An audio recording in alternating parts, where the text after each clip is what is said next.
بسم الله الرحمن الرحيم إنا أنزلناه قرآنا عربيا لعلكم تعقلون نحن نقص عليك أحسن القصص بما أوحينا إليك هذا القرآن وإن كنت يضل به كثيرا ويهدي به كثيرا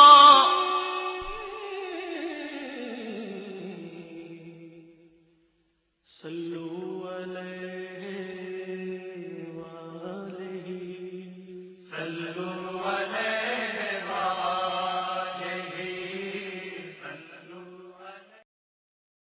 السلام علیکم ورحمۃ اللہ وبرکاتہ۔ تمام تعریف اس ذات اقدس کے لیے سزاوار ہے جس نے جمیع کائنات عوالم کو ان کی استعداد و قابلیت کے مطابق ظلمت عدم سے نور وجود میں لا کر اپنے کمالات اسمائی و صفاتی کے علم و شہود سے بہرمند کیا۔ درود و سلام ہو ذات مقدس سیدنا محمد مصطفیٰ احمد مجتبیٰ صلی اللہ علیہ وآلہ وسلم پر، جن کے دائرہ عین جامع میں جمیع آیان کائنات کا ثبوت، وجود، ظہور و بطون ہے، اور درود و سلام ہو آپ کے آل اطہار پر جو آپ کے کمالات صفات جلال و جمال کے مجالی و مرائی یعنی آئینے ہیں، اور درود و سلام ہو آپ کے اصحاب اخیار پر جو آپ کے دین کے انوار کے مصابیح یعنی چراغ ہیں، اور تابعین و تبع تابعین تا قیام قیامت سب پر درود و سلام جاری و ساری و متوالی ہو۔ بعد حمد و صلات کے محترم ناظرین اکرام، پارہ نمبر 3 رکو نمبر 6 کی آج ہم تلاوت، سماعت اور اس کے ترجمے اور تفسیر کو سننے سنانے کی سعادتیں حاصل کریں گے انشاءاللہ تعالی۔ پارہ نمبر 3 رکو نمبر 6 اور سورہ بقرہ کا سلسلہ جاری ہے۔ اعوذ باللہ من الشیطان الرجیم، بسم اللہ الرحمن الرحیم۔ الذین ينفقون اموالهم باللیل والنہار سرا وعلانیة فلهم اجرهم عند ربهم ولا خوف عليهم ولا هم يحزنون الذين يأكلون الربا لا يقومون إلا كما يقوم الذي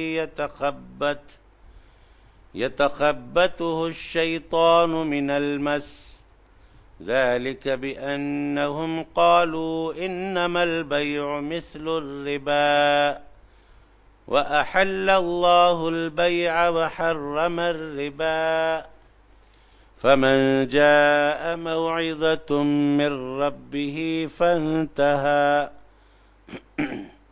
فانتهى فله ما سلف وأمره إلى الله ومن عاد فأولئك أصحاب النار ہم فیہا خالدون۔ جو لوگ اللہ کی راہ میں شب و روز اپنے مال پوشیدہ اور ظاہر خرچ کرتے ہیں تو ان کے لیے ان کے رب کے پاس ان کا اجر ہے، اور روز قیامت ان پر نہ کوئی خوف ہوگا اور نہ وہ رنجیدہ ہوں گے۔ جو لوگ سود کھاتے ہیں وہ روز قیامت کھڑے نہیں ہو سکیں گے مگر جیسے وہ شخص کھڑا ہوتا ہے جیسے شیطان آصب نے چھو کر بدحواس کر دیا ہو۔ یہ اس لیے کہ وہ کہتے تھے کہ تجارت خرید و فروخت بھی تو سود کی مانند ہے، حالانکہ اللہ نے تجارت کو حلال فرمایا ہے اور سود کو حرام کیا ہے۔ پس جس کے پاس اس کے رب کی جانب سے نصیحت پہنچی تو وہ سود سے باز آ گیا، تو جو پہلے گزر چکا وہ اسی کا ہے اور اس کا معاملہ اللہ کے سپرد ہے، اور جس نے پھر بھی لیا سو ایسے لوگ جہنمی ہیں، وہ اس میں ہمیشہ رہیں گے۔ محترم ناظرین اکرام، الحمدللہ صاحب قرآن صلی اللہ علیہ وآلہ وسلم کے فیضان سے یہ بڑا احسن اقدام ہوا کہ قرآن کریم سننے سنانے اور اس کے ترجمے اور تفسیر کو ہم سن کر سنا کر فیوز و برکات حاصل کر رہے ہیں۔ اور آج کے اس رکوع کے ابتدائی حصے کے ترجمے کو سننے کے بعد آئیے تھوڑا سا ہم اس تفصیل میں جاتے ہیں جس کا اجمال ابھی آپ نے سنا۔ اللہ تبارک و تعالیٰ نے ان آیات میں ان بندوں کی تعریف فرما رہا ہے جو اس کی راہ میں ظاہر اور پوشیدہ طور پر خرچ کرتے ہیں۔ فرماتا ہے پروردگار ان کے رب کے پاس ان کا اجر ہے، فَلَهُمْ أَجْرُهُمْ عِنْدَ رَبِّهِمْ، ان کے رب کے پاس ان کا اجر ہے، وَلَا خَوْفٌ عَلَيْهِمْ وَلَا هُمْ يَحْزَنُونَ۔ اور ان کی شان بیان کرتے ہوئے پروردگار ارشاد فرماتا ہے کہ روز قیامت جب کہ ہر کوئی پریشان حال ہوگا، لیکن راہ خدا میں خرچ کرنے والوں پر اللہ کا انعام اور اللہ کا فضل یہ ہوگا کہ ان پر نہ کوئی خوف ہوگا اور نہ وہ رنجیدہ ہوں گے، کیونکہ انہوں نے دنیا میں اپنے مال کا صحیح استعمال کیا تھا اور صحیح خطوط پر انہوں نے اپنے مال کو خرچ کیا تھا۔ راہ خدا میں اپنا مال دے کر انہوں نے اللہ کو راضی کر لیا تھا، جس کے نتیجے میں روز قیامت جہاں سارے اہل محشر پریشان حال ہوں گے، وہاں راہ خدا میں خرچ کرنے والے اخلاص کے ساتھ وہ بڑے آرام و چین میں ہوں گے، نہ ان پر کوئی خوف ہوگا اور نہ وہ رنجیدہ ہوں گے۔ ہونا یہی چاہیے کہ اللہ تبارک و تعالیٰ نے دولت دی ہے تو اس دولت کو اللہ کی رضا کی خاطر خرچ کرنا چاہیے۔ مروی ہے کہ 6 چیزوں میں حسین لگتی ہیں۔ 6 چیزوں میں حسین لگتی ہیں۔ اس بات کا لحاظ رکھا جائے، اس طرف توجہ دی جائے تو انشاءاللہ تعالی دنیا و آخرت ہماری حسین ہو جائے گی۔ فرمایا جا رہا ہے علم عمل میں حسین لگتا ہے۔ نمبر 2، عدل بادشاہ میں حسین لگتا ہے، اور سخاوت اغنیاء میں حسین لگتی ہے، اور توبہ شباب میں حسین لگتا ہے، صبر فخر میں حسین لگتا ہے، اور حیا عورتوں میں حسین لگتی ہے۔ 6 چیزوں میں حسین لگتی ہیں، جس کو ابھی میں نے آپ کے سامنے سنایا کہ علم عمل میں، عدل بادشاہ میں، سخاوت اغنیاء میں، توبہ شباب میں، صبر فخر میں، اور حیا عورتوں میں۔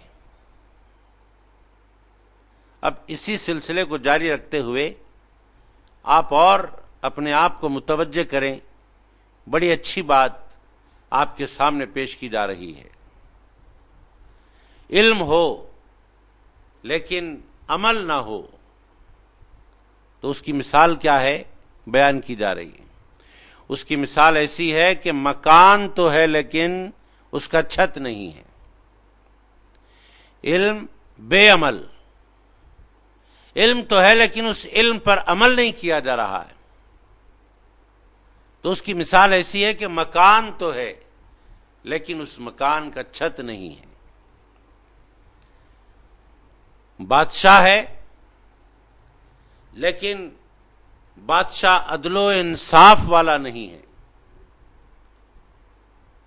اللہ نے بادشاہت دی لیکن وہ عدل و انصاف پر قائم نہیں ہے.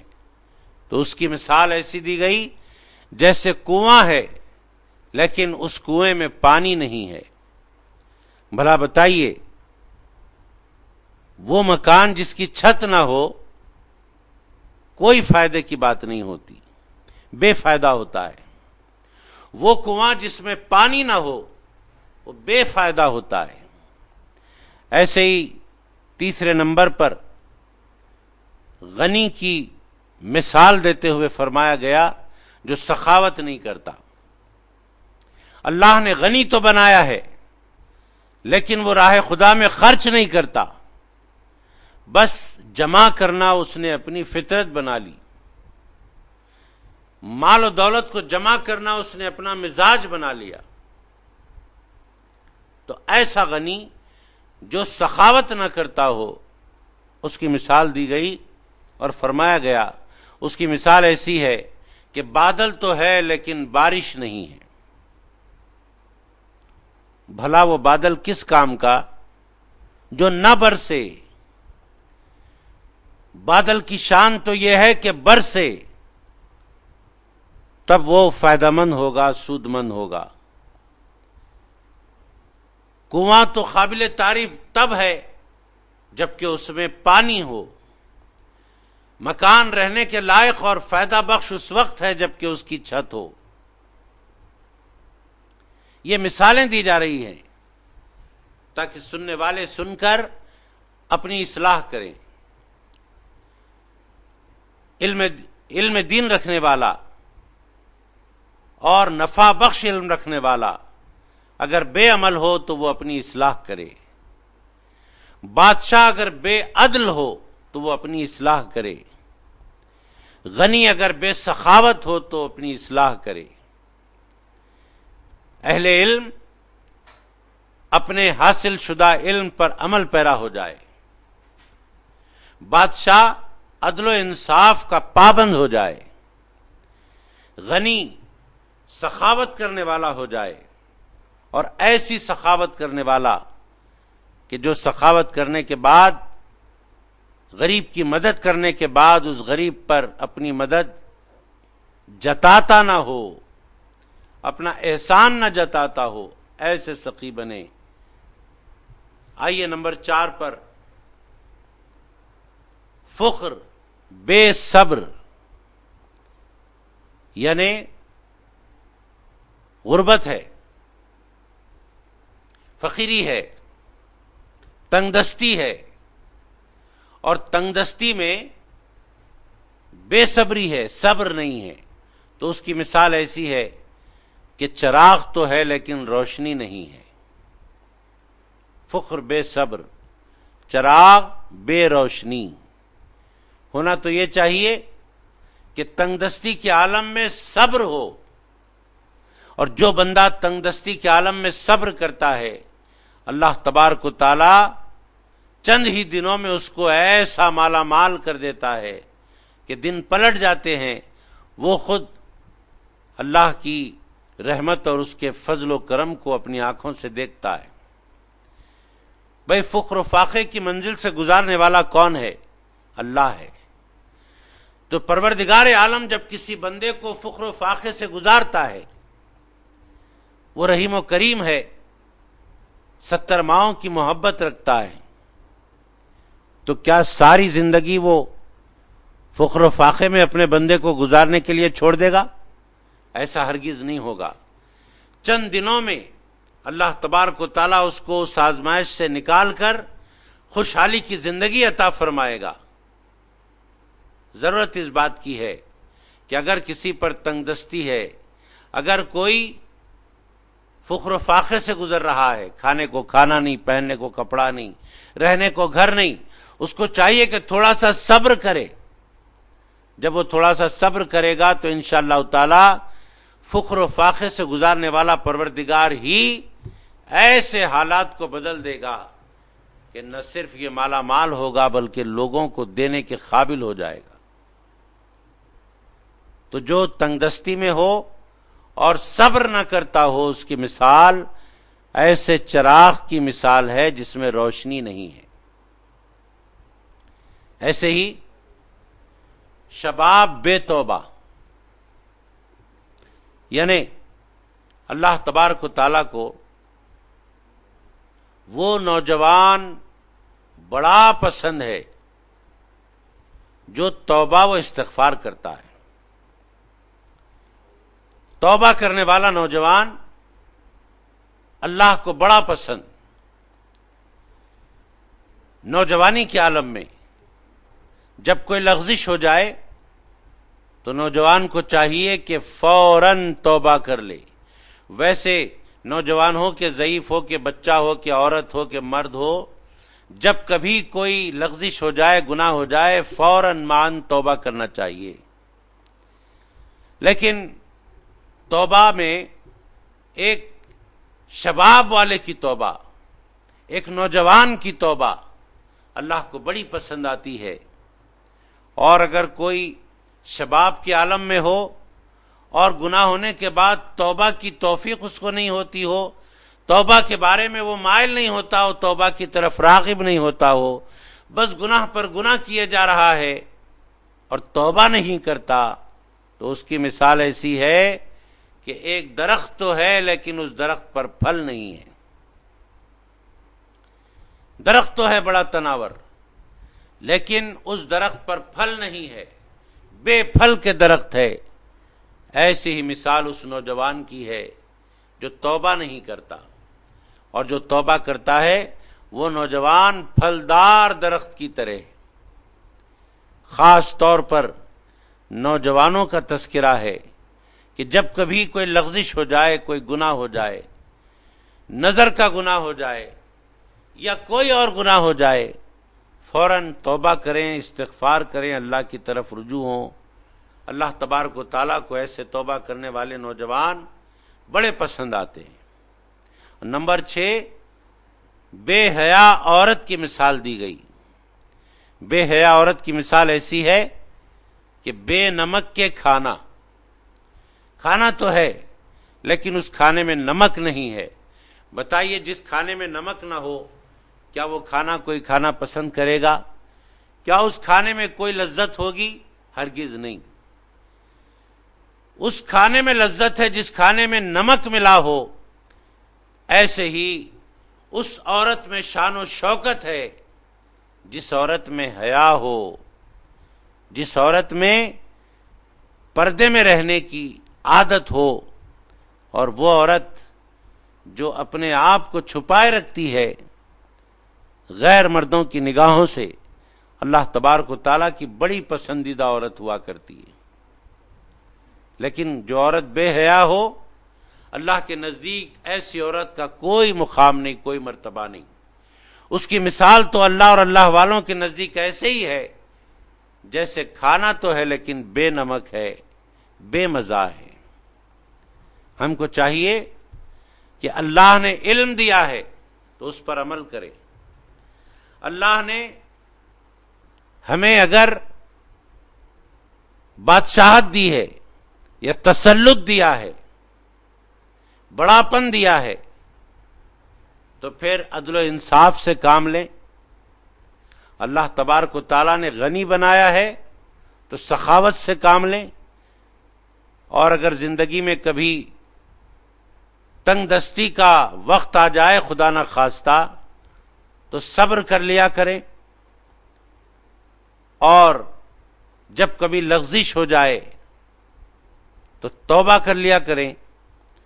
اور عورتوں کے لیے یہ نصیحت ہے کہ اللہ نے عورت بنایا ہے تو عورت کا معنی ہی یہ ہے کہ عورت پردے میں رہا کرتی ہے۔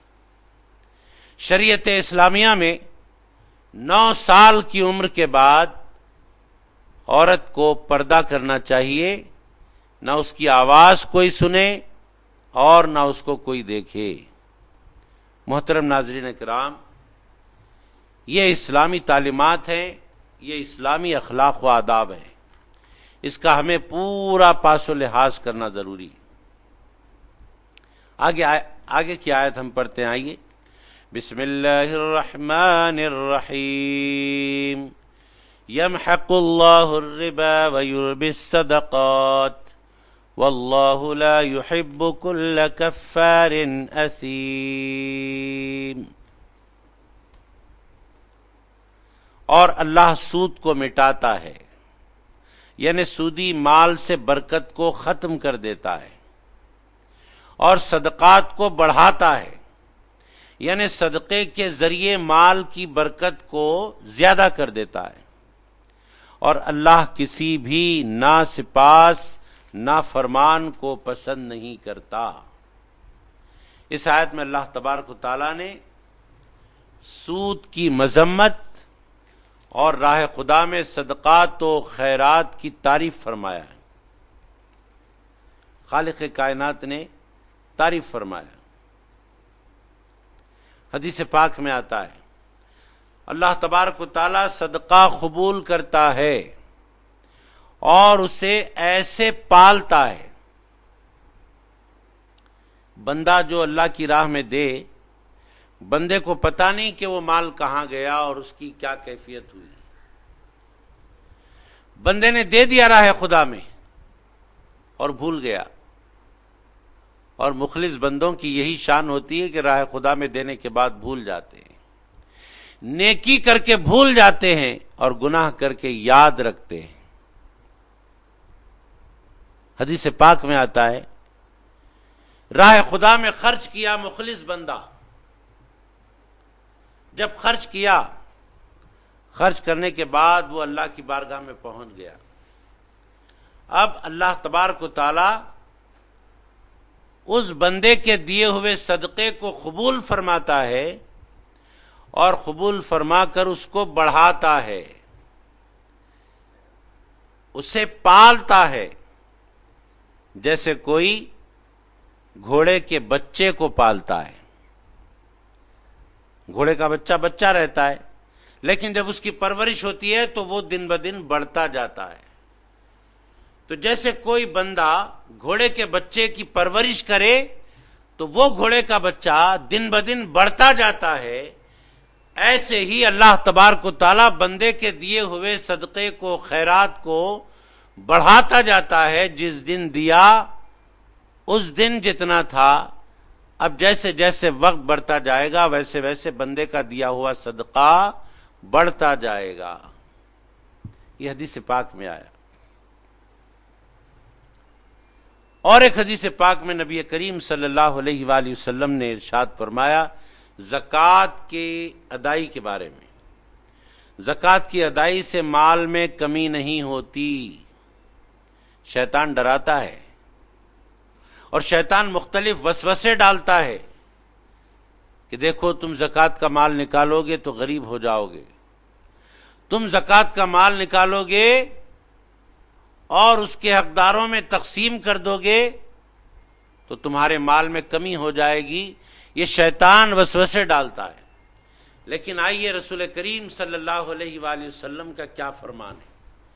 آقا دو جہاں صلی اللہ علیہ وآلہ وسلم نے ارشاد فرمایا کہ زکوٰۃ کی ادائی سے مال میں کمی نہیں ہوتی بلکہ برکت ہوتی ہے، مال میں برکت ہوتی ہے، کمی نہیں ہوتی۔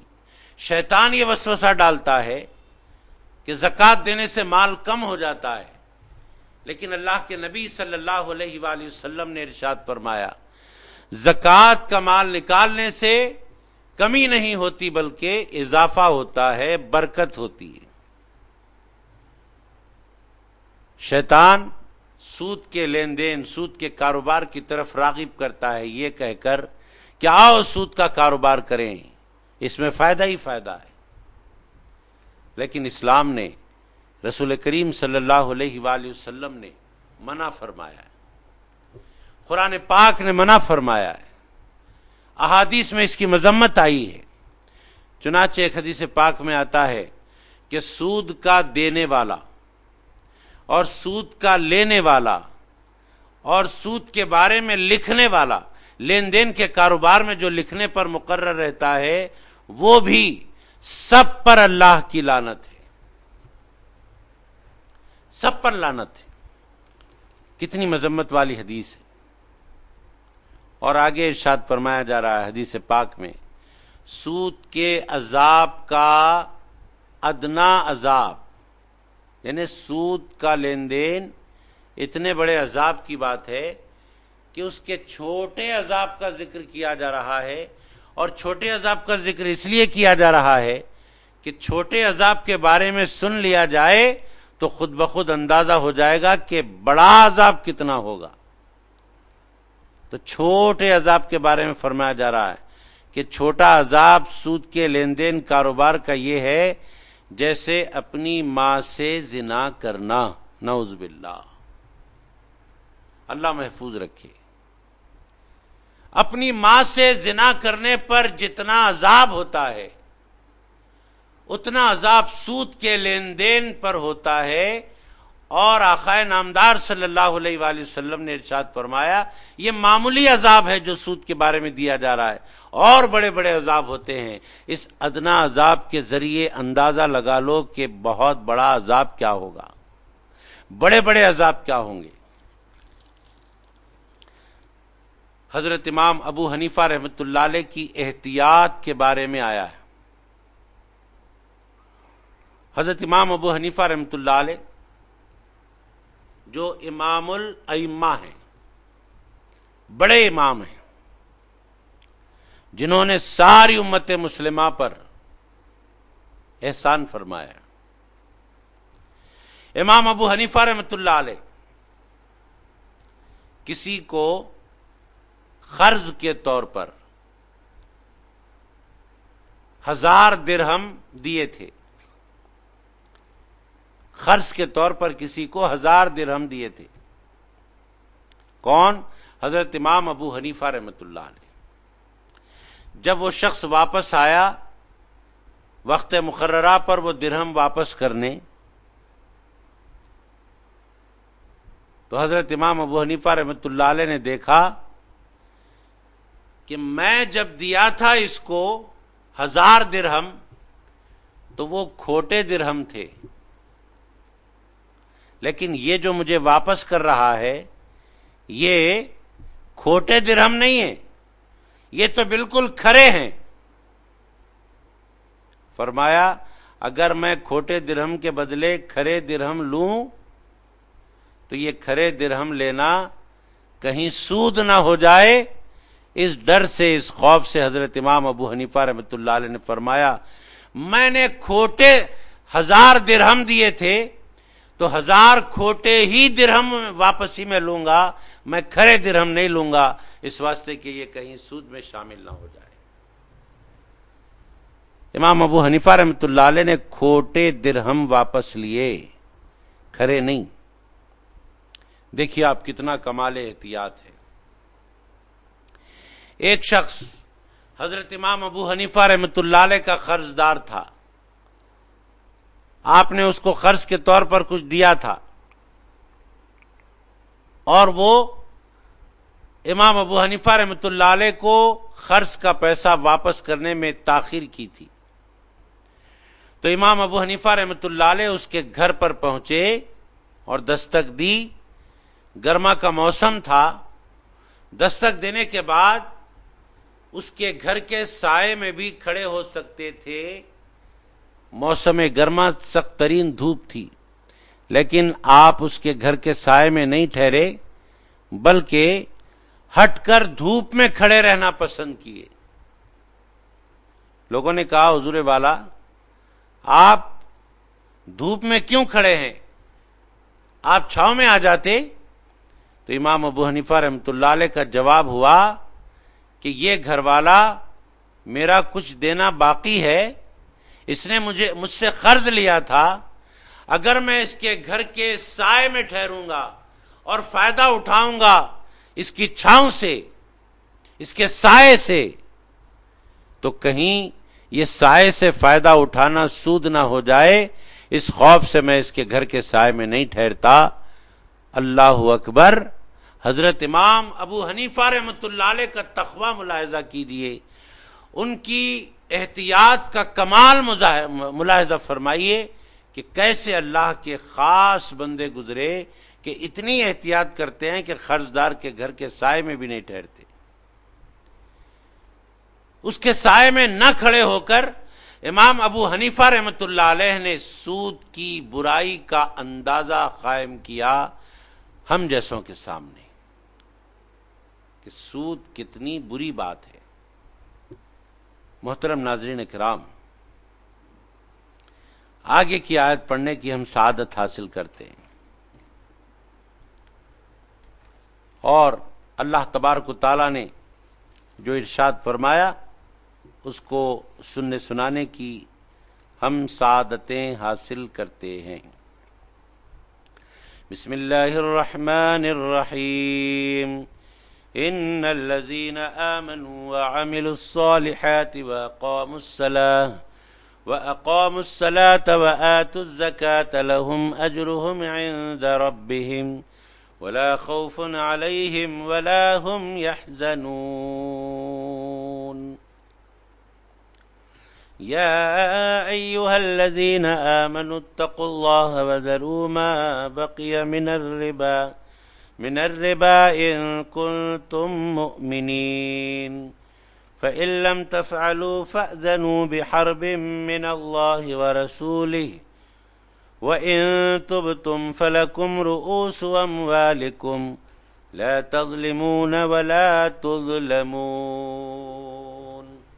بے شک جو لوگ ایمان لائے اور انہوں نے نیک اعمال کیے اور نماز قائم رکھی اور زکوٰۃ دیتے رہے، ان کے لیے ان کے رب کے پاس ان کا اجر ہے، اور ان پر آخرت میں نہ کوئی خوف ہوگا اور نہ وہ رنجیدہ ہوں گے۔ اے ایمان والو، اللہ سے ڈرو اور جو کچھ بھی سود میں سے باقی رہ گیا ہے چھوڑ دو، اگر تم صدق دل سے ایمان رکھتے ہو۔ پھر اگر تم نے ایسا نہ کیا تو اللہ اور اس کے رسول کی طرف سے اعلان جنگ پر خبردار ہو جاؤ، اور اگر تم توبہ کر لو تو تمہارے لیے تمہارے اصل مال جائز ہیں، نہ تم خود ظلم کرو اور نہ تم پر ظلم کیا جائے۔ سود کا لین دین ظلم والے کاروبار ہیں، سود کا لین دین ظلم والے کاروبار ہیں۔ اللہ تبارک و تعالیٰ فرماتا ہے لا تظلمون ولا تظلمون، کہ تم بھی کسی پر ظلم نہ کرو اور تم پر بھی کوئی ظلم نہ کیا جائے۔ اللہ تبارک و تعالیٰ کا احسان ہے کہ کلام پاک میں ایسی ایسی باتیں ارشاد فرما دیا کہ جن کی روشنی میں زندگی گزاری جائے تو یقیناً پرسکون زندگی ملے۔ ان آیات میں اللہ تبارک و تعالیٰ نے ان ایمان والوں کی تعریف فرمائی جو نماز پڑھتے ہیں، زکوٰۃ دیتے ہیں، نماز کو قائم کرتے ہیں، زکوٰۃ دیتے ہیں۔ اللہ تبارک تعالیٰ فرماتا ہے کہ ان کا اجر میرے پاس ہے، اور ان کو نہ کوئی خوف ہوگا اور نہ وہ رنجیدہ ہوں گے۔ خالق کائنات ان نیک بندوں کی تعریف فرماتا ہے۔ قبیلہ ثقیف نے سود طلب کیا، تب یہ آیت نازل ہوئی جو ابھی آپ کے سامنے پیش کی گئی، یا ایھا الذین آمنوا اتقوا اللہ والی۔ اللہ تبارک و تعالیٰ نے یہ آیت پیش فرما کر سود کے بارے میں لوگوں کو متنبہ کیا کہ اگر سود کے کاروبار سے باز نہ ہوگے تو پھر تباہی ہے، بربادی ہے۔ قرآن کریم نے ان کی تباہی و بربادی کا اعلان فرمایا ہے۔ یہ آیت کا شان نزول یہ ہے کہ قبیلہ ثقیف نے سود طلب کیا تھا، اس موقع پر یہ آیت نازل ہوئی، تب انہوں نے کہا ہم اللہ اور اس کے رسول سے جنگ کرنے کی طاقت نہیں رکھتے، ہم اللہ اور اس کے رسول سے جنگ کرنے کی طاقت نہیں رکھتے، کیونکہ قرآن پاک نے اعلان کیا پھر اگر تم ایسا نہ کرو گے، اگر پھر تم نے ایسا نہ کیا تو اللہ اور اس کے رسول کی طرف سے اعلان جنگ ہے، اس پر خبردار ہو جاؤ۔ تو بنی ثقیف نے اس آیت کے نازل ہونے کے بعد یہ کہا کہ ہم اللہ اور اس کے رسول سے جنگ کی طاقت نہیں رکھتے۔ وہ اللہ اور اس کے رسول کے آگے اپنے آپ کو جھکا دیے۔ آگے کی آیت پڑھنے کی سعادت حاصل کرتا ہوں اور دعا کرتا ہوں پروردگار جو سود کے کاروبار میں ملوث ہیں ان سب کو سود کے کاروبار سے نجات عطا فرما۔ بسم اللہ الرحمن الرحیم وَإِن كَانَ ذُو عُسْرَةٍ فَنَظِرَةٌ إِلَى مَيْسَرَةٍ وَأَن تَصَدَّقُوا خَيْرٌ لَكُمْ إِن كُنتُمْ تَعْلَمُونَ۔ اور اگر قرض دار تنگ دست ہو تو خوشحالی تک مہلت دی جانی چاہیے، اور تمہارا قرض کو معاف کر دینا تمہارے لیے بہتر ہے اگر تمہیں معلوم ہو کہ غریب کی دل جوئی اللہ کی نگاہ میں کیا مقام رکھتی ہے۔ اس آیت میں اللہ تبارک و تعالیٰ نے مالداروں کو یہ ترغیب دی کہ وہ غریب لوگوں پر رحم و کرم کا برتاؤ کریں۔ اے مالداروں، تم سے جو غریب قرض لیا ہوا ہے اس کو مہلت دینے میں تمہاری بھلائی ہے۔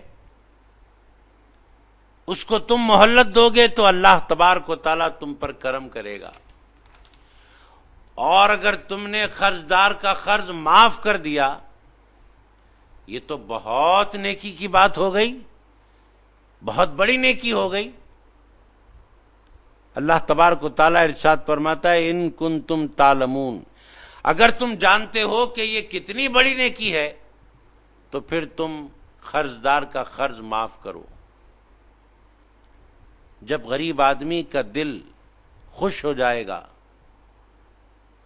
تو اس کے دل خوش ہونے پر اللہ تبارک و تعالیٰ تمہیں کتنا خوش کرے گا یہ تمہارے اندازے اور تمہارے گمان سے بھی آگے ہے۔ ضرورت اس بات کی ہے کہ ہم رحم و کرم کا معاملہ اپنے اوپر لازم کریں غربا و مساکین کے ساتھ۔ حدیث پاک میں آتا ہے کہ قرض دار کو مہلت دیں، یعنی آپ سے کسی نے قرض لیا ہے۔ یہ قرض کے بارے میں کیوں بیان کیا جا رہا ہے؟ اس لیے کہ اگر ہم نے آپس میں ایک دوسرے کو قرض دینا لینا شروع کیا تو خود بخود سود کے کاروبار ختم ہو جاتے ہیں۔ جس طرح زنا کے خاتمے کے لیے نکاح کو آسان کرنا ہے، نکاح کو آسان کرو زنا ختم ہو جائے گا، ایسے ہی آپس میں ایک دوسرے کو قرض لیا دیا کرو، سود کے کاروبار ختم ہو جاتے ہیں۔ سود کے کاروبار کا ذکر کرتے کرتے قرض کے بارے میں اللہ تبارک و تعالیٰ کے فرمانے کی حکمت یہ ہے کہ بندے اللہ کے سود کے کاروبار کی لعنت سے بچنے کے لیے آپس میں ایک دوسرے کو جائز طور پر قرض دینا شروع کر دیں، اور جو قرض لیا ہوا بندہ ہے اس قرض لیے ہوئے بندے کو واپسی میں اگر تاخیر ہوتی ہے تو اس کو مہلت دیا کرے مالدار، قرض خواہ جس نے قرض دیا ہے قرض دار کو مہلت دے۔ اس کی فضیلت کیا ہے آپ سماعت فرمائے۔ سرور کائنات صلی اللہ علیہ وآلہ وسلم نے ارشاد فرمایا جب قرض دار کو قرض دینے والا مہلت دیتا ہے تو ہر دن صدقہ و خیرات کرنے کے برابر اس کو ثواب ملتا ہے، ہر روز صدقے کا ثواب ملتا ہے، ہر روز خیرات کا ثواب ملتا ہے۔ آپ اندازہ کریں کہ کتنی نیکی والی بات ہو گئی۔ اور ایک حدیث پاک میں آیا سرور کائنات صلی اللہ علیہ وآلہ وسلم نے ارشاد فرمایا، قرض دار کو مہلت دی یا قرض کو بخش دیا۔ قرض دینے والا قرض دار کو واپسی کے لیے کچھ مہلت دے دیا یا قرض کے مال کو معاف کر دیا، بخش دیا، تو سرکار علیہ الصلاۃ والسلام نے ارشاد فرمایا اللہ تبارک و تعالیٰ اس معاف کرنے والے کو، قرض بخشنے والے کو قیامت کی تکلیف سے بچائے گا، قیامت کی تکلیف سے اس کو بچائے گا۔ اور ایک حدیث پاک ہے، آپ سماعت فرمائیں۔ وہ حدیث پاک نیک لوگوں کی تعریف میں سرور کائنات صلی اللہ علیہ وآلہ وسلم نے ارشاد فرمایا کہ تین ایسے نیک لوگ ہیں جن میں نمبر 1 قاتل کو معاف کرنے والا، نمبر 2 ہر فرض نماز کے بعد 11 مرتبہ سورہ اخلاص پڑھنے والا، نمبر 3 ضرورت مند آدمی کو قرض مانگنے پر قرض دینے والا۔ 3 آدمیوں کے بارے میں خوشخبری سنائی جا رہی ہے، اور یہ خوشخبری حدیث پاک میں سنائی گئی۔ وہ 3 میں سے پہلا کون ہے؟ قاتل کو معاف کرنے والا، دوسرا ہر فرض نماز کے بعد 11 مرتبہ سورہ اخلاص پڑھنے والا۔ یہاں پر تھوڑا سا غفلت ہوتی ہے سمجھنے میں۔ وہ کیا؟ فرض نماز کے بعد پڑھنے کے جو وظائف ہیں احادیث مبارکہ میں آئے ہیں، جیسے کہ یہ حدیث پاک میں نے آپ کو سنائی کہ فرض نماز کے بعد 11 مرتبہ سورہ اخلاص پڑھنا، تو اس کا مطلب یہ نہیں کہ فرض نماز کا سلام پھیرتے ہی وہ وظیفے چالو کر دیں، شروع کر دیں، نہیں۔ اس کا مطلب یہ ہے کہ فرض نماز کے بعد اگر سنت نماز لگی ہوئی ہو، مثلا ظہر کی نماز، ظہر کی فرض نماز کے بعد سنت نماز متصل ہے، لگی ہوئی ہے، مغرب کی فرض نماز کے بعد 2 رکعت سنت نماز متصل لگی ہوئی ہے، عشاء کی فرض نماز کے بعد 2 رکعت سنت نماز متصل ہے، لگی ہوئی ہے۔ ان 3 نمازوں میں سنت کے بعد وظیفے پڑھیں۔ فجر اور عصر کی نماز کے بعد، فرض نماز کے بعد کوئی اور نماز نہیں ہے، کوئی سنت متصل لگی ہوئی نہیں ہے، لیکن ان 3 نمازوں میں متصل سنتیں لگی ہوئی ہیں۔ تو ان 3 نمازوں میں فرض نماز کے بعد پڑھنے کا وظیفہ کا مطلب فرض نماز کے بعد سنت پڑھیں، سنت کے بعد وظیفہ پڑھیں۔ فرض نماز کے بعد سنت کے لیے تاخیر کر کے اگر ہم وظائف میں بیٹھ جائیں گے تو یہ بات خلاف سنت ہوگی۔ سنت تو یہ ہے کہ فرض ہوتے ہی فوراً سنت کی نماز پڑھ لیں۔ تو 3 آدمی ایسے ہیں جن کے لیے خوشخبری سنائی گئی حدیث پاک میں، جس میں نمبر 3 پر ہے ضرورت مند کو قرض دینے والا۔ اب دیکھیے اللہ کے نبی صلی اللہ علیہ وآلہ وسلم نے اس کے لیے خوشخبری کیا سنائی؟ خوشخبری یہ سنائی کہ ایسا نیک کام کرنے والے اللہ کو اتنے پسند ہے کہ اللہ تبارک و تعالی ان کے لیے جنت کے سارے دروازے کھول دے گا، وہ جس دروازے سے چاہیں جنت میں داخل ہو جائیں۔ کتنی بڑی خوشخبری سنائی گئی۔ اللہ تبارک و تعالی ہمیں ضرورت مند حضرات کو قرض کے ذریعے مدد کرنے کی توفیق عطا فرمائے۔ اب یہاں دوسرا رخ بیان کیا جا رہا ہے ایک حدیث پاک میں جو آپ کے سامنے ابھی سنا رہا ہوں۔ یہاں تک تو آپ نے قرض دینے والے کے بارے میں سنا، قرض دینے والے کے بارے میں آپ نے سنا۔ اب یہ حدیث پاک آپ کو سنائی جا رہی ہے جو قرض لینے والے سے متعلق ہے۔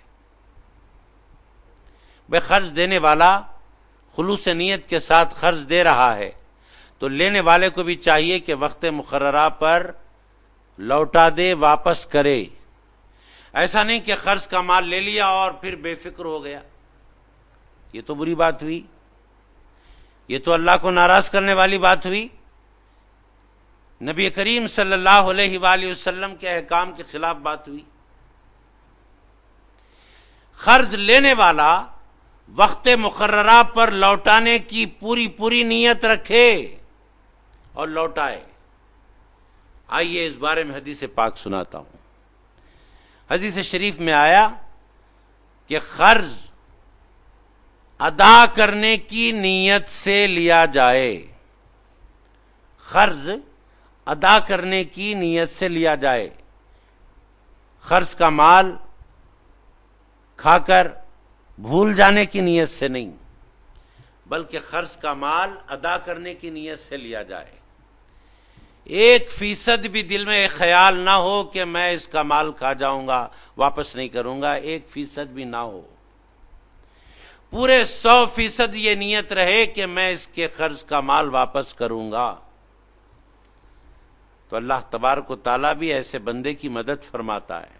حدیث پاک میں آیا اللہ تبارک و تعالیٰ ایسی نیت رکھ کر لینے والے کے لیے ایک فرشتہ مقرر کر دیتا ہے تاکہ وہ فرشتہ اس بندے کی حفاظت کرے، اور جب تک قرض ادا نہیں ہو جاتا اس بندے کے حق میں دعا کرتا رہے کہ اے اللہ اس بندے نے قرض لیا ہے، اس کو یہ توفیق دے کہ یہ قرض کا مال واپس کرے، ادا کرے۔ اللہ تبارک و تعالیٰ خالص نیت رکھنے والے کے لیے ایک فرشتہ مقرر کر دیتا ہے، اور وہ فرشتہ قرض کا روپیہ، پیسہ، درہم جو بھی ہے ادا کرنے تک اس کے حق میں دعا کرتا رہتا ہے۔ ایک اور حدیث پاک سماعت فرمائیں۔ وہ حدیث پاک یہ ہے کہ حضرت جبرائیل علیہ السلام نے حضور اکرم صلی اللہ علیہ وآلہ وسلم سے عرض کی، جبریل امین نے سرکار دو عالم صلی اللہ علیہ وآلہ وسلم کی خدمت میں عرض کیا، کیا؟ وہ عرض یہ کیا کہ شہید کے گناہ سارے معاف ہو جاتے ہیں، اگر معاف نہیں ہوتا ہے تو وہ قرض معاف نہیں ہوتا۔ شہید جس نے اللہ کی راہ میں اپنی جان دے دی تو شہادت کی وجہ سے اللہ تبارک و تعالیٰ اس کے گناہوں کو معاف کر دیتا ہے، اور اس گناہ کو معاف نہیں کرتا جو قرض ہے، اس کی جان پر قرض ہے اور اس نے ادا کیے بغیر شہادت پالی۔ محترم ناظرین کرام، قرض اگر کسی سے لیا جاتا ہے تو اس کو ادا کریں، اس واسطے کہ اگر شہادت بھی پاتے ہیں قرض لے کر ادا نہ کرنے والے تو سارے گناہ جہاں معاف ہو رہے ہیں یہ گناہ معاف نہیں ہوتا۔ آئیے آگے کی آیت ہم پڑھتے ہیں اور اللہ تبارک و تعالیٰ کے فیضان سے مالا مال ہوتے ہیں، اور یہ آیت آج کے اس رکوع کی آخری آیت ہے۔ بسم اللہ الرحمن الرحیم واتقوا یوما ترجعون فیہ الی اللہ ثم توفى كل نفس ما كسبت وهم لا يظلمون، اور اس دن سے ڈرو جس میں تم اللہ کی طرف لوٹائے جاؤ گے، پھر ہر شخص کو جو کچھ عمل اس نے کیا ہے اس کی پوری جزا دی جائے گی، اور ان پر ظلم نہ ہوگا، ان پر ظلم نہ کیا جائے گا۔ وَاتَّقُوا يَوْمًا تُرْجَعُونَ فِيهِ إِلَى اللَّهِ ثُمَّ تُوَفَّى كُلُّ نَفْسٍ مَا كَسَبَتْ وَهُمْ لَا يُظْلَمُونَ۔ یہ اس رکوع کی آخری آیت ہے۔ اللہ تبارک تعالیٰ فرماتا ہے اس دن سے ڈرو جس میں تم اللہ کی طرف لوٹائے جاؤ گے. ہر ایک کو اس کی بارگاہ میں پہنچنا ہے اور جو کچھ کیا ہے اس کی جزا یا سزا پانا ہے.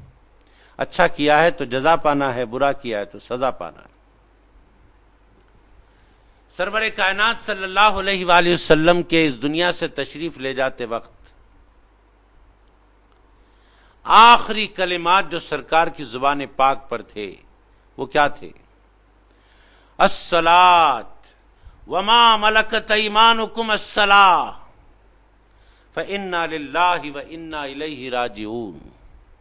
نماز قائم کرو اور نماز کی تاکید ان لوگوں کو بھی کرو جو تمہارے قبضے میں ہیں، ہم اللہ کے ہیں اور اس کی طرف لوٹیں گے. دیکھا آپ نے حضور اکرم صلی اللہ علیہ وآلہ وسلم نے دنیا میں رہنے والوں کو یہ احساس دلایا کہ ایک دن تم کو یہ دنیا چھوڑنا ہوگا اور اللہ کی بارگاہ میں رجوع ہونا ہوگا. واتقوا یوما ترجعون، ڈرو اس دن سے جس دن اللہ کی بارگاہ میں حاضر ہونا ہے. جب اس دن سے ڈرتا ہے کوئی بندہ تو سارے گناہوں سے بچنے والا ہو جاتا ہے اور ساری اچھائیاں کرنے والا ہو جاتا ہے. حدیث پاک میں آتا ہے، اور یہ حدیث پاک اس لیے سنیں کہ آدمی اپنی مصیبت دور کرنے کے لیے نہ جانے کیا کیا ناجائز کام کر بیٹھتا ہے. سود کا کاروبار، سود کا لین دین کیوں ہوتا ہے؟ آدمی پریشان ہوا، حالات سے دوچار ہوا، اب اپنی حالت کو معمول پر لانے کے لیے، اپنے گھر بار کو خوشحالی میں تبدیل کرنے کے لیے، مصیبتوں سے نکلنے کے لیے اس کو بس ایک ہی راستہ نظر آتا ہے کہ میں سود پر مال لوں اور اپنے گھر بار کو سجاؤں، اپنی زندگی خوشحال بناؤں. لیکن اس کی سمجھ میں شیطان یہ آنے نہیں دیتا کہ سود پر پیسہ لے کر تو اور پریشان ہو جائے گا. جس مصیبت میں تو ہے وہ مصیبت میں اور اضافہ ہو جائے گا اگر تو سود کی طرف جائے گا. یہ خیال آنے نہیں دیتا شیطان. بندے کو چاہیے کہ یہ خیال لائے مصیبت کے وقت میں کہ میں پہلے سے ہی مصیبت میں ہوں، اگر سود پر پیسہ لوں گا تو اور مصیبت میں پڑ جاؤں گا. اب سوال یہ ہے کہ مصیبت میں پڑنے کے بعد سود کا پیسہ بھی نہ لیں تو آخر اس مصیبت کے دنوں میں راحت کا سامان کہاں سے میسر ہو؟ بے دل کو ٹھنڈک کیسے پہنچے مصیبت زدہ کے؟ جب وہ سود پر پیسہ لیتا ہے تو اس کے دل کو کچھ قدرے سکون ملتا ہے. لیکن یاد رکھیں سرور کائنات صلی اللہ علیہ وآلہ وسلم نے ہر مصیبت کا علاج رکھا ہے. قربان جائیں اس ارشاد مبارک پر کہ آقائے نامدار صلی اللہ علیہ وآلہ وسلم نے مصیبت زدہ کی مصیبت کو ہلکا کرنے کے لیے ارشاد فرمایا کہ جب کوئی مصیبت میں پھنس جائے، جب کسی کو مصیبت پہنچے تو اس مصیبت زدہ کو چاہیے کہ وہ میری مصیبت کو یاد کرے. اس کو چاہیے کہ وہ میری مصیبت کو یاد کرے، اس لیے کہ اللہ کے بندوں میں سب سے بڑی مصیبت اگر ہے تو وہ میری مصیبت ہے. تمام مصیبتوں میں سب سے بڑی مصیبت اگر ہے تو وہ میری مصیبت ہے. سرور کائنات علیہ الصلاۃ والسلام کا یہ ارشاد مبارک کا مطلب ہے کہ اے اللہ کے بندو، تم مصیبتوں میں رہ کر میری مصیبت کو یاد کرو. اس کا فائدہ یہ ہوگا کہ میری مصیبت جب یاد کرو گے تو میری مصیبت کو یاد کرنے سے تمہاری مصیبتیں دور ہو جائیں گی، ہلکی ہو جائیں گی. اور ایک حدیث پاک میں آیا مصیبتوں کے بارے میں، جب مصیبت آتی ہے تو اللہ تبارک و تعالی مصیبت کے ساتھ یقیناً راحت کو بھی لگائے رکھتا ہے۔ خالق کائنات 70 ماؤں کی محبت رکھنے والا جب بندے کو مصیبت میں مبتلا کرتا ہے تو اس کی حکمت ہوتی ہے کچھ نہ کچھ اسے نعمت عطا کرنی ہوتی ہے، تب مصیبت میں ڈالتا ہے۔ اب ایک مصیبت اور اس مصیبت کے ساتھ ایک نعمت کا ذکر حدیث پاک میں آیا ہے، سماعت فرمائیں۔ آقا نامدار صلی اللہ علیہ وآلہ وسلم نے ارشاد فرمایا، میری امت میں سے جس کے 2 بچے فوت ہو جائیں، میری امت میں سے جس کے 2 بچے فوت ہو جائیں تو اللہ اسے جنت میں داخل کرے گا۔ دیکھا آپ نے، کسی کا بچہ فوت ہونا کیا یہ مصیبت نہیں ہے؟ اور پھر ایک نہیں 2 لیکن سرکار کے فرمان کا انداز ملاحظہ کیجئے کہ اس مصیبت کے ساتھ سرور کونین صلی اللہ علیہ وآلہ وسلم نے ایک خوشخبری بھی سنائی کہ اللہ جس کے 2 بچوں کو مار دیتا ہے ان 2 بچوں کے ماں باپ کو جنت میں داخل کرتا ہے۔ بی بی عائشہ صدیقہ رضی اللہ تعالی عنہا نے عرض کی، یا رسول اللہ صلی اللہ علیہ وآلہ وسلم، اگر کسی کا ایک ہی بچہ فوت ہو تو اس کے بارے میں آپ کا کیا فرمان ہے؟ حضور صلی اللہ علیہ وآلہ وسلم نے ارشاد فرمایا، وہ بھی جنتی ہے۔ اگر کسی کا ایک بچہ بھی فوت ہوا ہے تو وہ بھی جنتی ہے۔ دیکھا آپ نے، جس کے 2 بچے فوت ہوں اللہ اسے جنت میں داخل کرے گا، اور ام المومنین کے عرض کرنے پر فرمایا کہ ایک بچہ جس کا فوت ہو وہ بھی جنتی۔ پھر بی بی عائشہ صدیقہ طیبہ طاہرہ رضی اللہ تعالی عنہا نے عرض کی، سرکار اگر کسی کو اولاد ہی نہ ہو، دیکھیے ام المومنین کا احسان اس امت پر، یا رسول اللہ علیہ الصلوۃ والسلام، جس کی کوئی اولاد ہی نہ ہو، جو فوت ہو کر ماں باپ کو جنتی بنائے، ایسے ماں باپ، ایسے لوگوں کے بارے میں، ایسے آپ کے امتیوں کے بارے میں آپ کیا فرماتے ہیں جس کو اولاد ہی نہیں ہے؟